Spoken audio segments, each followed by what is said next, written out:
Okay, so I just got done doing a video of how to remove the rear portion of your X-Maxx. That's why my body's not on at the moment. So we're gonna get to the servo.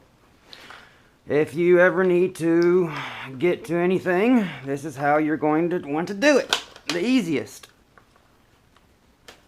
I did find out there was an easier way to get to the spur gear, but I will do that in a different video. Basically, you can just take off the 4-bolt. I was told you can take off the 4-bolt and pull it out from the back, but I honestly don't see how that's possible because the pinion gear is in there pretty good. I'll try it, but I don't see that happening. Okay, now, first thing. Take off the inner cage bolts. Whoops, wrong one.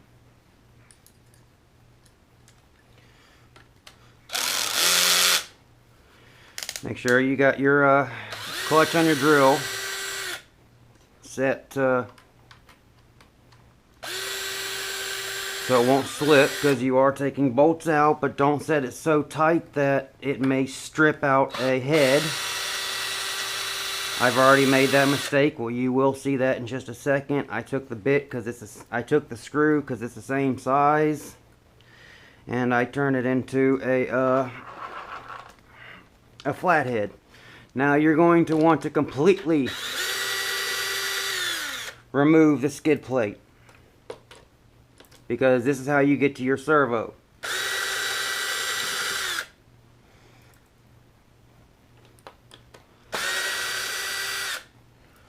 The reason why I'm skipping this one is because I had to turn it into a flathead because I stripped out the bolt head.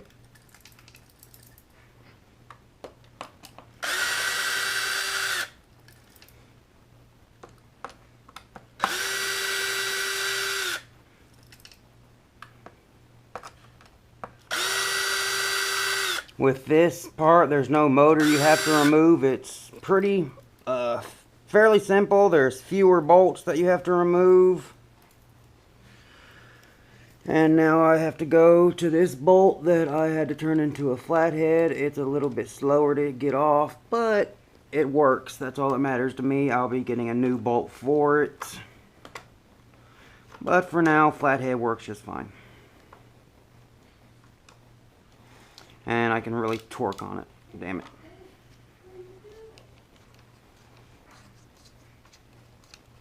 And voila, it's out.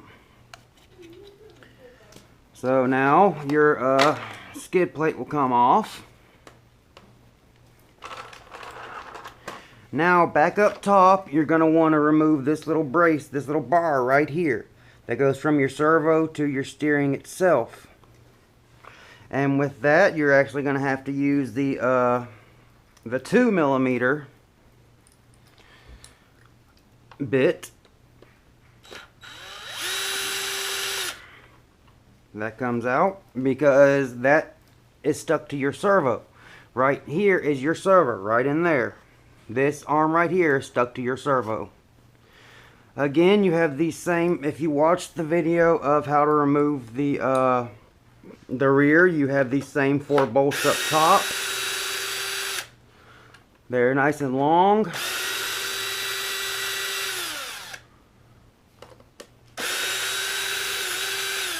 Haha, yeah, I know, that's what she said, nice and long.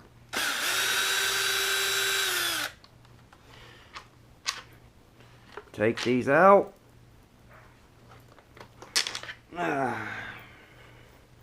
Keep track of all your bolts, and again, just like the rear, instead of 2 per side, there's only 1 per side. So first, loosen it up with your Allen wrench so you know you got it loose.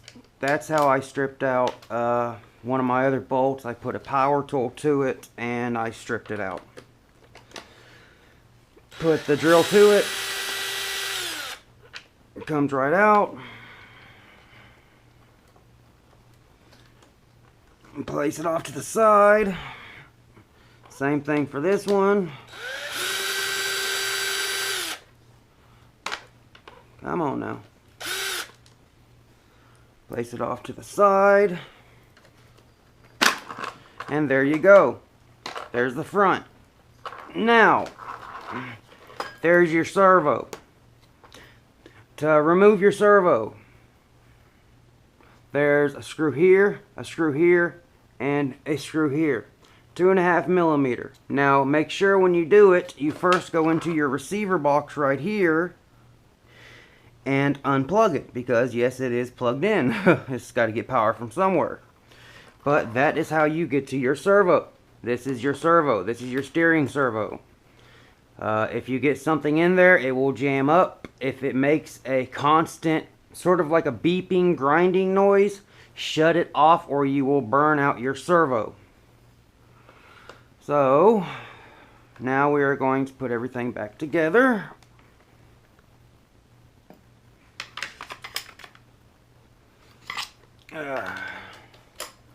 You just do the opposite of everything you just did.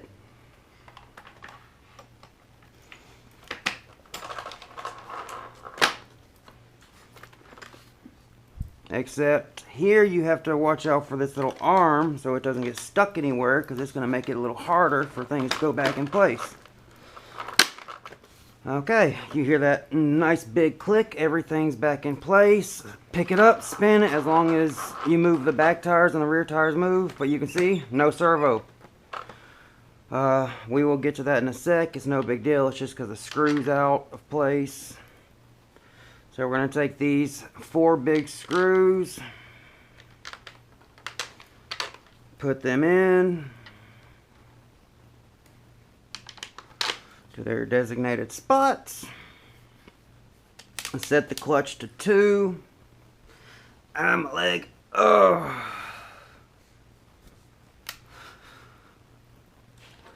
Tighten these down.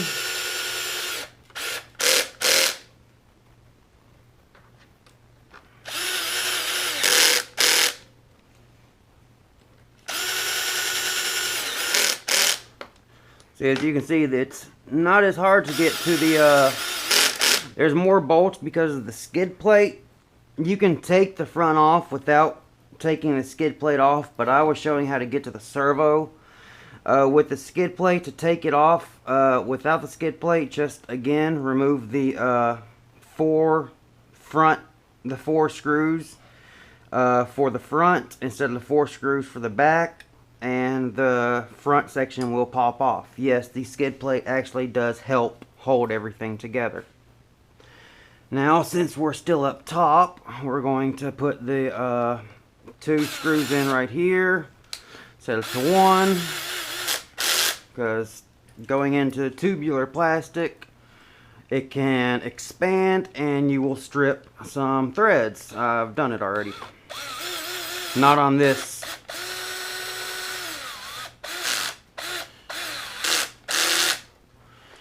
There you go, that's done. Now set it back to 2. This is when you take your the arm that comes from the servo and attach it to your servo saver. You're going to need a pair of needle nose pliers for this.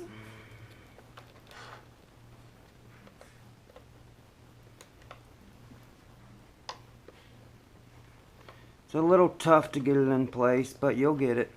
Just, again, be patient. It's one of those things that you got to be patient with.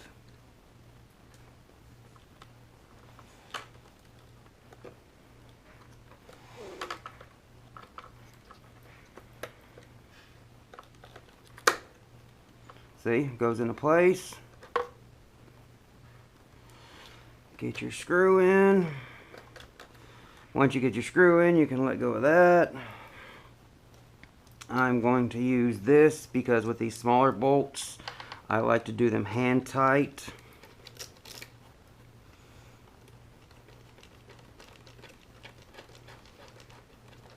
So tighten that down. That's just the arm that goes, the plastic arm that goes from the servo horn to the servo saver. The servo saver basically has a spring, so if you hit something, the spring inside, you can actually see this, maybe see the spring. It's down here. It's hard, sort of hard to see, but it's a decent sized spring because this is such a big vehicle.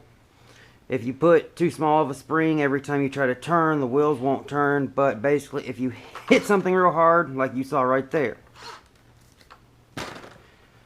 the wheels turned, the spring was taking up the pressure instead of my servo stripping gears. So now again, you're going to take the 2 screws that go in up top that hold into the lower chassis brace. Well, the main section, the center section.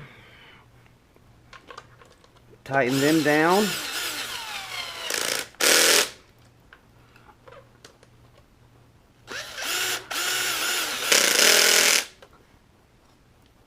Oh, bit got stuck. No big deal. Needle nose pliers comes right out. So that's that. And now we go back to the skid plate. Make sure you line these 4 holes right here, 1, 2, 3, 4, with the motor. If you don't, you won't be able to, if you do it backwards, you won't be able to access your motor. So yeah, definitely get those done correctly.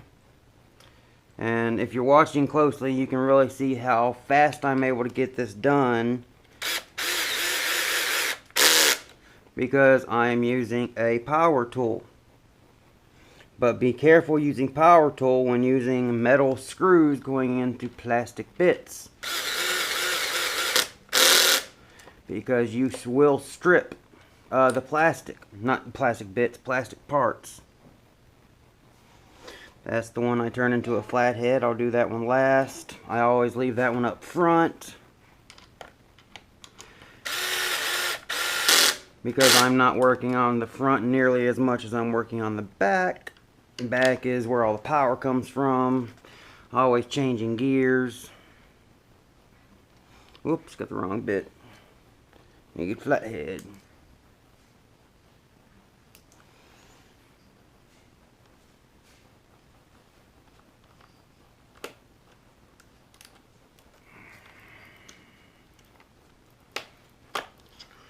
Just simply tightening her back down, this screw back down. It sucks that I'm having to use a hand tool. I hate using hand tools when I have power tools at my disposal, but there's certain ones that you gotta use hand tools, especially if you've screwed up and stripped out a bolt. And now just put the rest of your skid plate bolts in. There's 8 of them in total. This is the center skid plate. Center skid plate. You also have a skid plate up front and down back. They do not hold anything together. They are 100% sacrificial. They just protect parts. Unlike the T-Max and the E-Max, which are plastic skid plates, yet hold things together. Traxxas should have made them metal from the factory. Especially on a, if you get the brushless E-Max, you're looking at 45, 50 mile an hour. And that kind of speed, you're looking at jumps, hell, upwards of 10, 15 feet. So that's how to get to the front. So now I've done a series of how to get to the rear section, take the rear section off your X-Maxx and take the front section off your X-Maxx. If you do both together, you will get the center section all by itself, and then you will have to remove the inner cage, the radio box, the ESC, the motor, all that good stuff. Also the side Nerf bars, skid plates, whatever you want to call them. And just to make sure everything is good. And I always do this after I work on something. Put batteries back in. Yes, this truck does take 2 3S batteries. I'm running Venom 7500. I get them dirt cheap. Usually you got to pay $99 for one. I get them for $45 a piece. And yes, they're 7500 30 seat.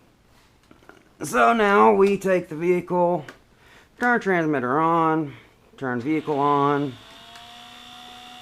Put vehicle up on bumper, give gas.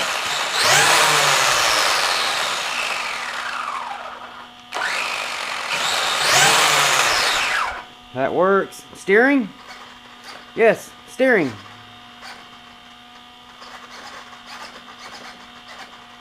So everything's good here. So that is how you take out the front section of the X-Maxx and get to your servo. I hope these videos help. Like usual. Peace.